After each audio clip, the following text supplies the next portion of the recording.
What if your pet knew secrets that could change everything you thought you knew about your quiet neighborhood? Tonight, we're diving into the mysterious tale of Whiskers, a cat whose nightly adventures led to the discovery of something extraordinary. This is the story of the cat that knew too much, a tale that will make you look at your own pets differently. Mr. Harold Dobbins had always considered himself a creature of habit, much like his tabby cat, Whiskers. Every morning at precisely 7:15, he would shuffle to the kitchen in his worn slippers, brewing coffee while Whiskers wound around his ankles. Every evening at 6:30, he would settle into his favorite armchair with the newspaper. Whiskers curled contentedly on his lap. But there was one habit of Whiskers that Harold couldn't quite understand: her mysterious nighttime escapades. Without fail, every night around midnight, Whiskers would slip through the cat flap and disappear into the darkness. By morning, she would return, sometimes with leaves in her fur, other times with an odd smell clinging to her coat. But recently, something had changed. Whiskers had started bringing home things. It began innocuously enough: a shiny button, a small seashell, a worn marble that rolled across Harold's hardwood floor. Harold assumed these were simply the random treasures that cats sometimes collect, like a magpie hoarding baubles. He would find these items scattered around the house, under the couch, behind the kitchen counter, tucked into corners. Each morning brought a new mystery, a new small object that Whiskers had somehow procured during her nocturnal wanderings. But Harold's curiosity truly awakened on a particularly foggy Tuesday morning in late October. He discovered Whiskers sitting primly beside his coffee maker, a small, ornate key placed deliberately at her feet. The key was unlike anything Harold had ever seen: ancient brass, intricately carved with symbols that seemed to dance in the morning light. It was no larger than his thumb, yet it felt heavy with significance, as if it carried the weight of untold stories. Harold picked up the key, turning it over in his palm, studying the elaborate engravings that spiraled around its surface. The metal was warm, surprisingly so, and he could swear he felt a faint vibration, like a heartbeat captured in brass. "Where did you find this, girl?" he murmured to Whiskers, who merely blinked her golden eyes and began grooming her paw. That morning, Harold found himself distracted at work, his mind returning repeatedly to the mysterious key. He worked as a librarian at the town's small public library, a job that suited his quiet nature and love of order. But today, the familiar routine of cataloging returns and helping patrons felt distant, almost surreal. During his lunch break, Harold pulled the key from his pocket, examining it once more under the library's fluorescent lights. The symbols seemed even more mysterious in the harsh lighting.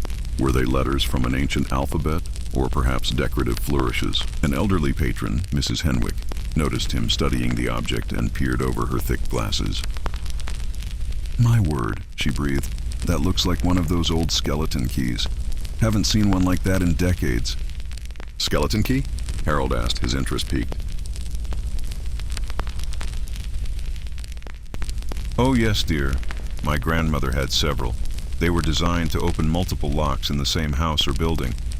Very common in the early 1900s, especially in larger homes with many rooms and cabinets." Harold thanked Mrs. Henwick and spent the rest of his lunch break researching skeleton keys online. What he discovered both fascinated and unsettled him.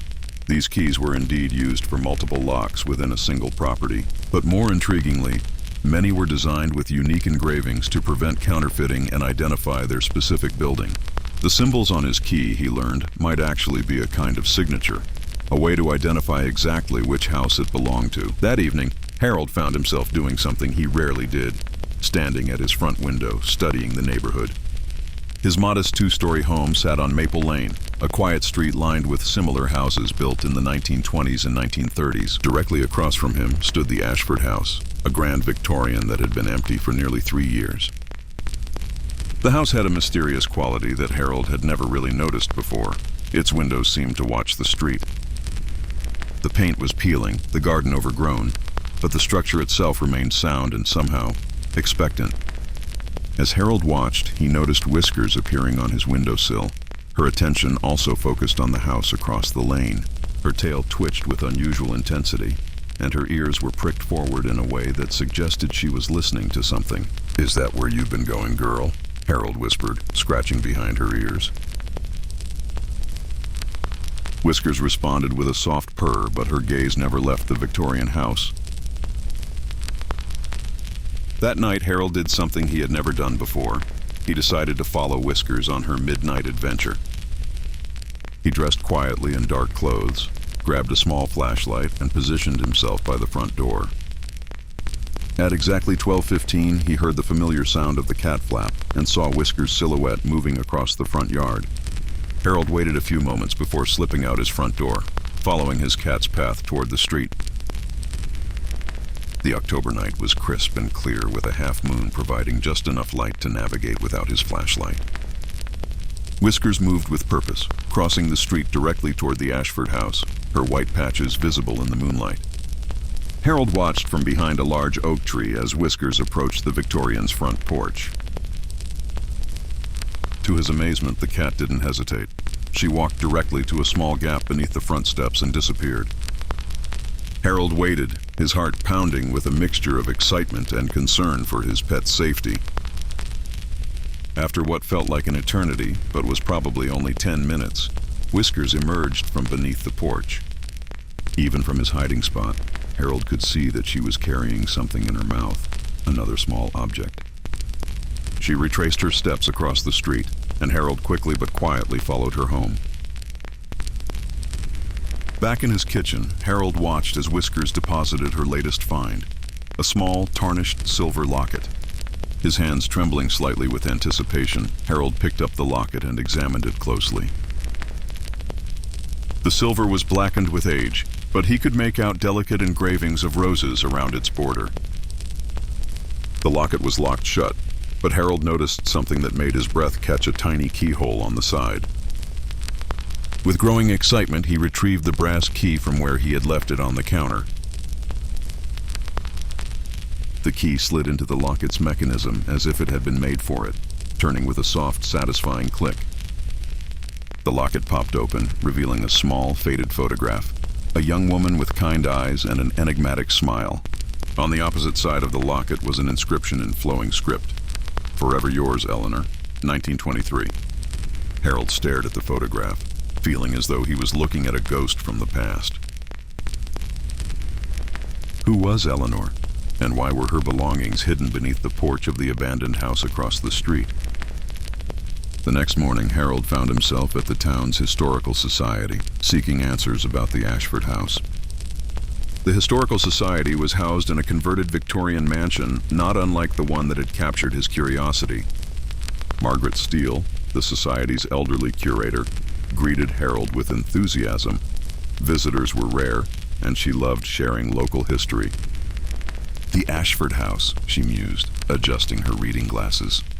"Oh, that place has quite a story." She led Harold to a filing cabinet and began pulling out folders filled with old photographs and documents. Built in 1891 by Thomas Ashford, a wealthy merchant who made his fortune in the railroad business.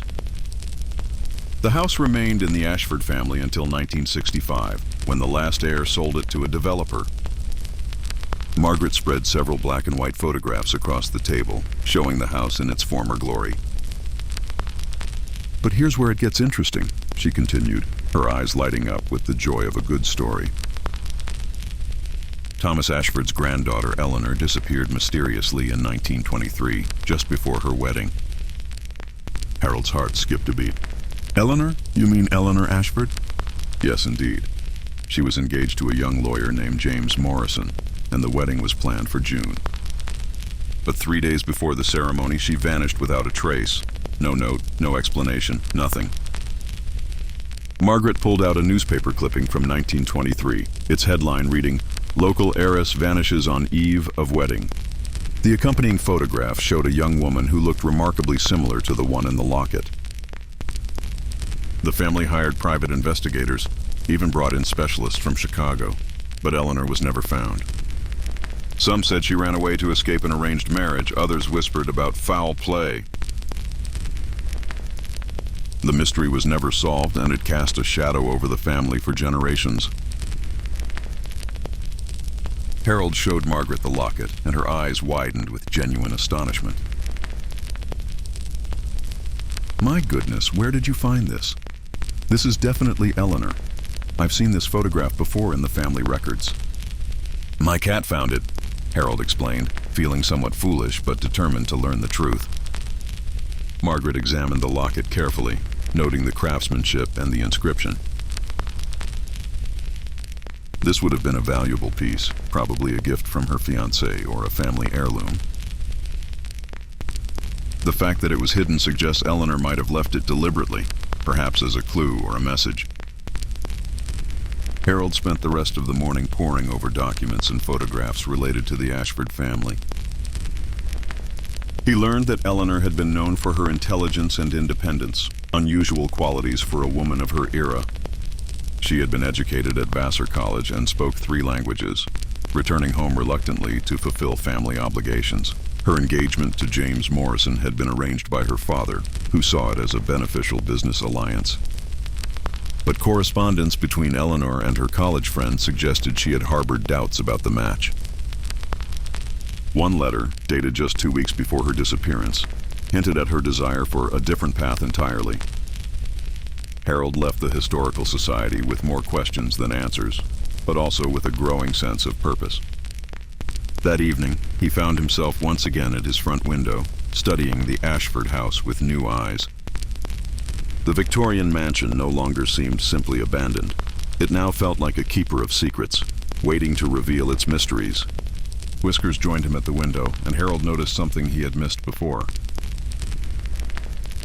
In the fading daylight, he could see that one of the house's second-floor windows was slightly ajar. It was barely noticeable, just a small gap that could have been attributed to the old house settling over time. But something about the window nagged at Harold. It seemed too deliberate, too perfectly positioned to be accidental. That night, Harold made a decision that surprised even himself. He would explore the Ashford house. He waited until well past midnight, then gathered his courage, a flashlight, and the mysterious brass key. The October air was cold against his face as he crossed the street, his footsteps muffled by fallen leaves. The Ashford house loomed before him, its dark windows like empty eyes watching his approach. Harold made his way to the front porch, where he discovered that the space beneath the steps was more accessible than it had appeared. There was actually a small cellar entrance, partially hidden by overgrown ivy and decades of neglect. The door was wooden and warped with age, but it was held shut by a simple sliding bolt that moved easily. Harold's flashlight beam revealed a narrow stone staircase leading down into darkness. The air that rose from below was stale but not unpleasant, carrying scents of old wood and long-settled dust. Taking a deep breath, Harold began his descent into the basement of the house that had haunted his thoughts. The basement was larger than he had expected, with stone walls and a low ceiling supported by thick wooden beams. His flashlight revealed old furniture covered in sheets, trunks stacked against walls, and the accumulated detritus of a century. But what caught Harold's attention was a small area in the far corner that seemed deliberately organized. Unlike the random accumulation elsewhere, this corner contained items that appeared to have been carefully placed and preserved. Harold approached cautiously, his light revealing a collection of objects that took his breath away. There were books, carefully wrapped in oilcloth, their leather bindings still supple despite the decades. A small writing desk sat against the wall, its surface clear except for an elegant fountain pen and a crystal inkwell. But most remarkably, there were dozens of small objects arranged with obvious care buttons, coins, jewelry, trinkets. Harold realized with a start that these were the same types of items Whiskers had been bringing home. A wooden box sat open on the desk, and Harold could see that it contained organized compartments, each holding different treasures. One compartment was notably empty, exactly the size and shape of the brass key he carried in his pocket. With trembling hands, Harold placed the key in the empty compartment, where it fit perfectly. As he did so, he noticed a small mechanism in the box's base. The key had apparently served as both lock and release. A hidden panel slid open, revealing a collection of letters tied with faded blue ribbon. Harold carefully lifted the letters, noting that they were addressed to "My dearest future self" in Eleanor's familiar handwriting. The first letter was dated June 15, 1923. 3 days before Eleanor's scheduled wedding and the date of her disappearance. With hands that shook slightly from anticipation, Harold began to read Eleanor Ashford's final messages. "If you are reading this," the letter began, "then my plan has succeeded, and I have found the courage to choose my own destiny. I cannot marry James Morrison, not because he is unkind, but because such a marriage would be a betrayal of everything I believe. I have made arrangements to travel west, to California, where I hope to use my education and skills to build an independent life." The letter went on to describe Eleanor's detailed escape plan, revealing a young woman of remarkable courage and determination. She had been secretly selling jewelry and family heirlooms, accumulating enough money to finance her journey and new beginning. The basement room had served as her hiding place, where she could plan and prepare without detection. I am leaving these letters and treasures as a record of my true self, should anyone care to know the real Eleanor Ashford. The subsequent letters chronicled her final days in the house, her fears, her hopes, and her ultimate resolution. In the last letter, dated the morning of her disappearance, Eleanor wrote with evident joy and anticipation, "Today I begin my real life. I leave behind the woman my family wanted me to be and embrace the person I was meant to become. I am not disappearing. I am finally appearing as myself." Harold sat back in the old chair, overwhelmed by the magnitude of what he had discovered. Eleanor Ashford hadn't been kidnapped or murdered. She had orchestrated her own liberation with remarkable skill and courage. But questions remained. Had she succeeded in her escape? What had become of her in California? As Harold prepared to leave the basement, he noticed one final item, a modern envelope tucked beneath the letterbox. Unlike everything else in the room, this envelope appeared recent, with his name written across it in unfamiliar handwriting. Inside, Harold found a brief note and a small photograph. "Dear Mr. Dobbins," the note read, "thank you for caring enough to seek the truth about my grandmother Eleanor. She did indeed make it to California, where she became a teacher and eventually a school principal. She married for love in 1928 and raised 4 children, living until 1987 with joy and purpose. I am her great-granddaughter, and I have been caring for this room and Eleanor's story for 20 years. Your cat has been helping me by taking small treasures to someone who would appreciate their significance." The note was signed Sarah Chen, and the photograph showed an elderly woman surrounded by children and grandchildren. The woman in the center bore a striking resemblance to the young Eleanor in the locket. Harold looked around the basement with new understanding. This wasn't just a hiding place, but a shrine. Someone had been maintaining Eleanor's memory, preserving her story for future generations to discover. And somehow Whiskers had been drawn to this place, becoming an unwitting messenger between past and present. As Harold climbed the stairs to leave, he felt a profound sense of satisfaction and completion. The mystery of Whiskers' midnight adventures had led him to uncover a remarkable story of courage and self-determination. Eleanor Ashford had not only escaped her predetermined fate, but had lived a full and meaningful life on her own terms. Back home, Harold found Whiskers waiting for him in the kitchen, as if she had known he would return with answers. He scratched behind her ears and showed her the photograph of Eleanor's family. "Well done, girl," he whispered. "You helped solve a century-old mystery." Over the following days, Harold researched Sarah Chen and eventually made contact with Eleanor's great-granddaughter. Their phone conversation revealed even more fascinating details about Eleanor's life in California. She had indeed become an educator, pioneering programs for immigrant children and becoming a respected community leader. Eleanor had kept detailed journals throughout her life, documenting her escape from Maple Lane and her adventures in the West. Sarah had been working on a book about her great-grandmother's life, using the basement room as both research space and memorial. "I always hoped someone would find Eleanor's story," Sarah told Harold during their conversation. "She was such an inspiration, a woman who refused to let society dictate her choices." Harold learned that Sarah lived in Seattle but visited the Ashford house several times a year to maintain Eleanor's memorial. She had been leaving the basement accessible in hopes that someday someone would discover Eleanor's letters and understand her story. "But I never expected that someone would be led there by a cat," Sarah laughed during their conversation. Harold arranged to meet Sarah during her next visit to town, eager to learn more about Eleanor's remarkable journey. In the meantime, Whiskers continued her nightly excursions, though she no longer brought home mysterious objects.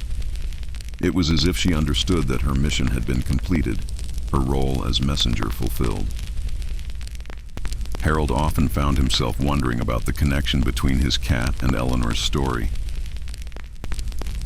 Had Whiskers somehow sensed the importance of the hidden room, or was her discovery purely coincidental? Some mysteries, Harold reflected, were perhaps more beautiful when left unexplained. When Sarah finally came to town in November, she and Harold spent hours in the basement room, sharing stories and memories. Sarah brought additional photographs and documents, painting an even fuller picture of Eleanor's extraordinary life. She never forgot her roots, Sarah explained, showing Harold a letter Eleanor had written in 1950. But she also never regretted her choice to leave. She often said that true courage means choosing authenticity over comfort. Together, they decided to create a more permanent memorial to Eleanor in the basement room. Sarah donated additional artifacts from Eleanor's life, including photographs from her teaching career and family celebrations. Harold contributed his research skills, helping to organize and catalog Eleanor's possessions and writings. They contacted the Historical Society, which expressed great interest in Eleanor's story and artifacts.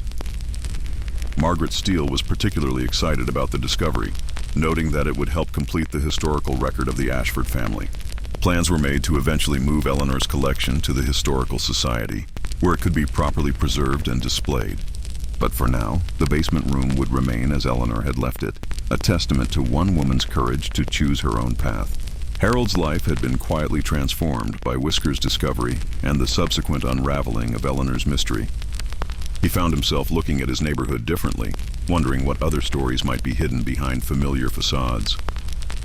His work at the library took on new meaning as he helped patrons research family histories and local mysteries.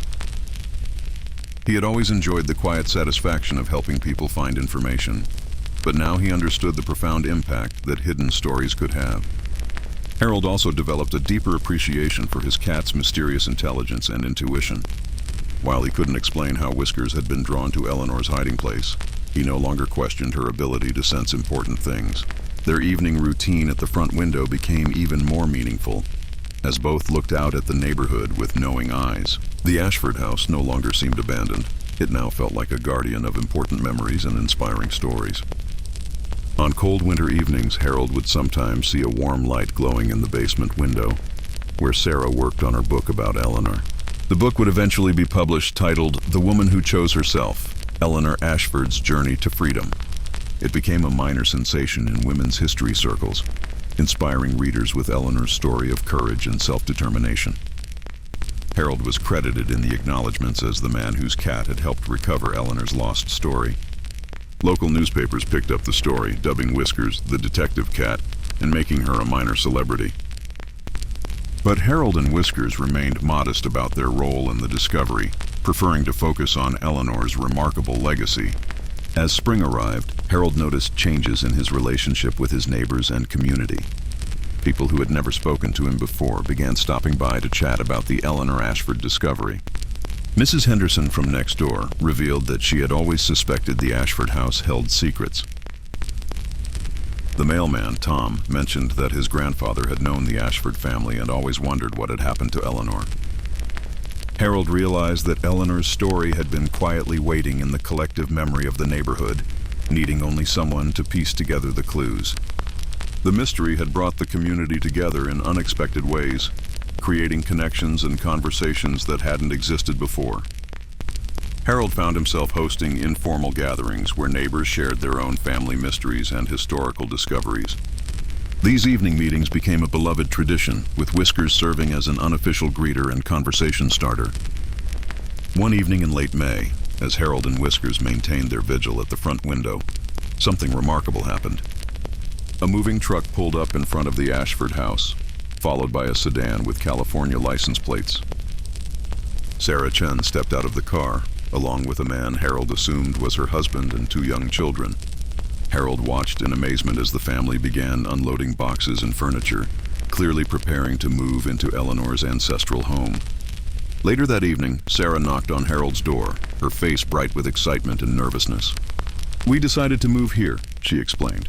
"My husband's company offered him a remote position, and we couldn't resist the opportunity.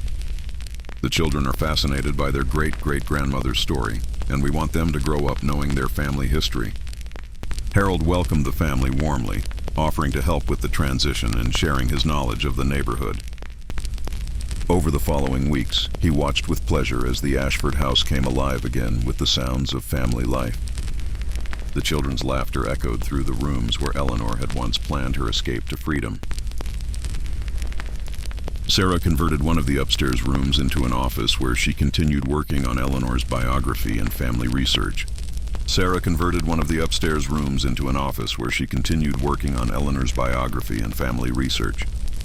The basement room was carefully preserved as a memorial, but now it was part of a living home rather than an abandoned house. Harold often found himself invited for dinner, sharing stories about the neighborhood's history with Sarah's family. The children, 8-year-old Emma and 10-year-old David, were particularly fascinated by Whiskers and her role in discovering their ancestors' story. Did Whiskers really know that great-great-grandma Eleanor's things were hidden in the basement? Emma asked during one visit. Harold smiled, watching Whiskers curl up contentedly in front of the fireplace. "I think she knew something important was there. Maybe she could sense Eleanor's spirit," David suggested with the matter-of-fact acceptance that children bring to mysterious things. As summer progressed, Harold noticed that Whiskers had developed a new routine that both amused and touched him. Instead of her solitary midnight adventures, she now visited the Chen family during the early evening hours. Sarah reported that Whiskers had become the children's unofficial guardian, appearing whenever they played in the backyard.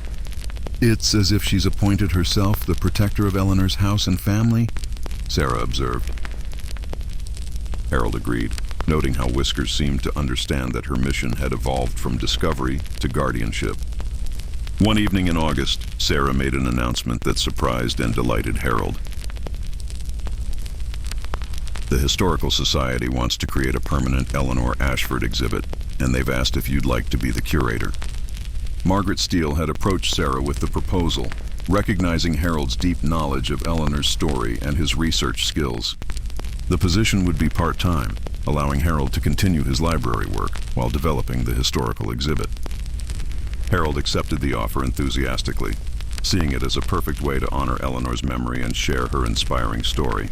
Over the following months, he worked closely with Sarah and the Historical Society to create a comprehensive display. The exhibit would include Eleanor's letters, photographs from her life in California, and artifacts from both her youth and her later years. A special section was dedicated to the story of the discovery itself, featuring photographs of Whiskers in the basement room. Harold wrote detailed descriptions for each item, providing context that helped visitors understand Eleanor's remarkable journey.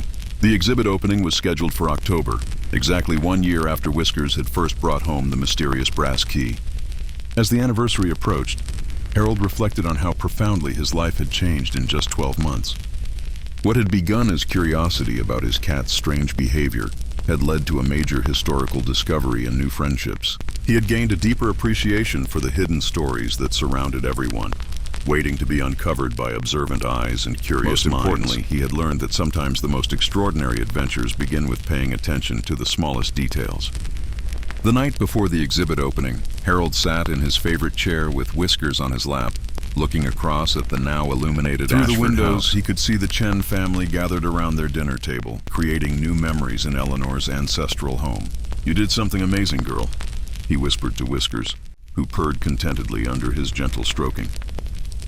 "You brought a family home and gave Eleanor's story the recognition it deserved."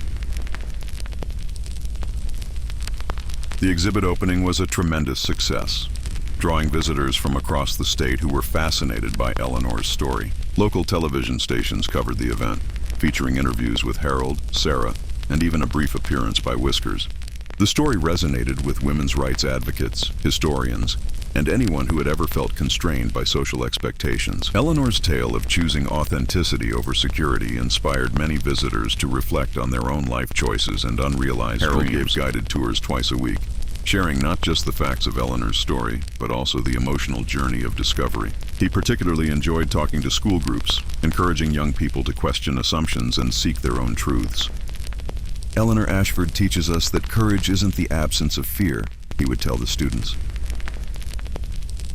It's feeling afraid, but choosing to act according to your principles anyway. As winter returned to Maple Lane, Harold established a new tradition of his own. Every evening at sunset, he and Whiskers would walk past the Ashford house, acknowledging both Eleanor's memory and the living family within. The children would often wave from their windows, and sometimes Sarah would invite Harold in for tea and conversation. These quiet moments became some of Harold's most treasured, connecting him to both past and present in meaningful ways. On particularly clear nights, Harold imagined he could sense Eleanor's presence, approving of how her story had brought people together.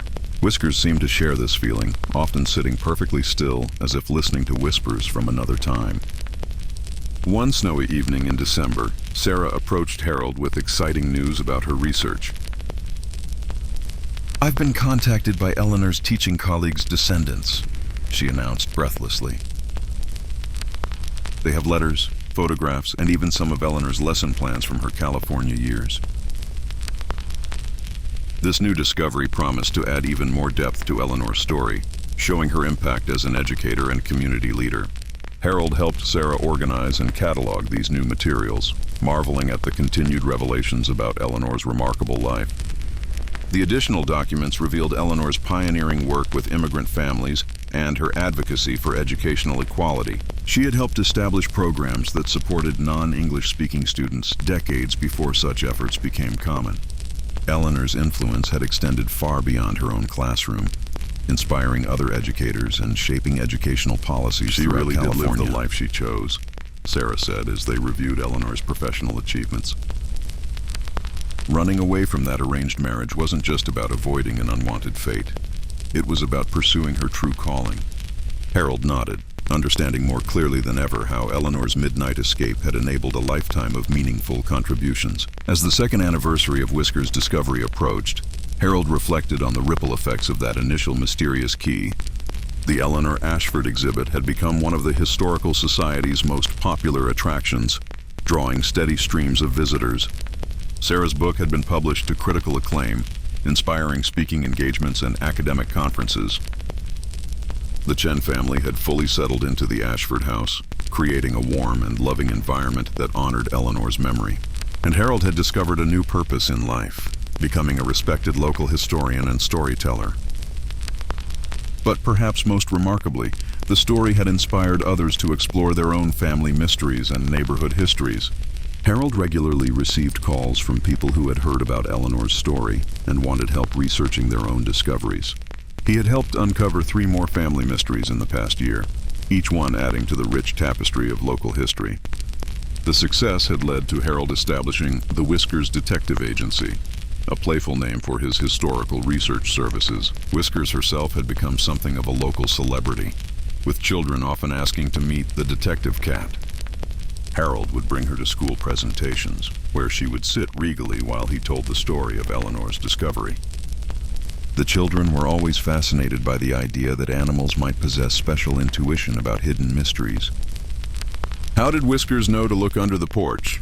was invariably the first question from young audiences. Harold's standard response had evolved over time. Sometimes the most important discoveries come from following our instincts, even when we don't understand them. This philosophy had begun to influence Harold's own approach to life, encouraging him to trust his intuition more readily.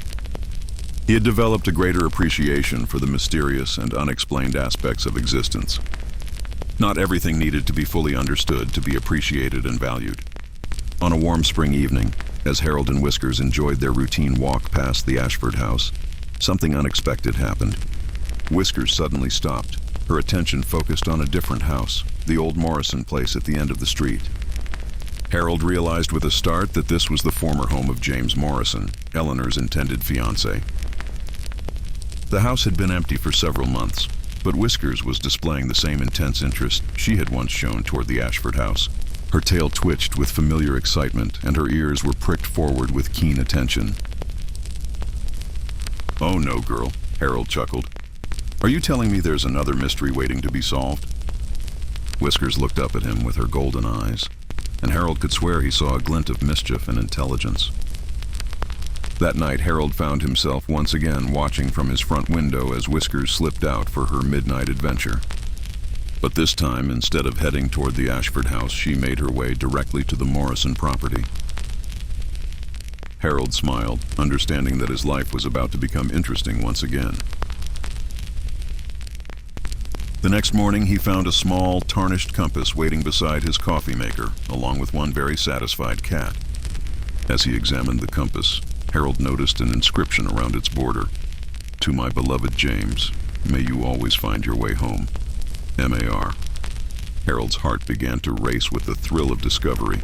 Who was M.A.R., and what connection did she have to James Morrison? Perhaps James Morrison's story was more complex than anyone had realized, and maybe Eleanor's disappearance had affected more lives than initially understood. Harold looked down at Whiskers, who was grooming her paw with casual satisfaction. "You really are remarkable, aren't you, girl? How do you know where the mysteries are hiding?" As Harold prepared for another day at the library, he couldn't help but smile at the prospect of new discoveries. Eleanor Ashford's story had taught him that everyone has hidden depths and untold chapters in their lives. Now it seemed that James Morrison, the man left behind on Eleanor's wedding day, might have his own secrets waiting to be uncovered. Harold tucked the compass into his pocket, already planning his next visit to the Historical Society. Margaret Steele would be fascinated by this new development, and Sarah Chen might have insights about James Morrison's role in Eleanor's story.